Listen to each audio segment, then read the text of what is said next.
দেখাত হাইলাখ ছপা কৰা আখৰৰ সদৃশ আঁকিছে ইখনৰ পিছত সিখনকৈ মনোৰম চিত্ৰ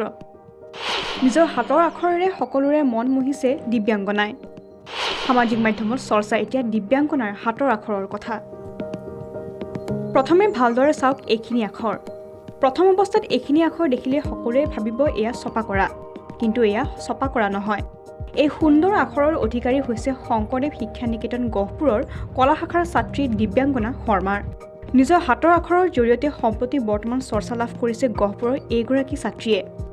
অকল হাতৰ আখৰে নহয় চিত্ৰকলাটো পাৰ্গত দিব্যাংগনাই অংকন কৰিছে ইখনৰ পিছতকৈ সিখন মনোৰম চিত্ৰ চালে চকুৰোৱা এই হাতৰ আখৰখিনিৰ জৰিয়তে সকলোৰে পৰা ভূয়সী প্ৰশংসা লাভ কৰিছে এইগৰাকী মেধাৱী ছাত্ৰীয়ে হাতৰ আখৰ আৰু মনোৰম চিত্ৰৰ জৰিয়তে সকলোকে সন্মোহিত কৰা এইগৰাকী ছাত্ৰীৰ এতিয়া উজ্জ্বল ভৱিষ্যত কামনা কৰিছে ৰাজ্যবাসীয়ে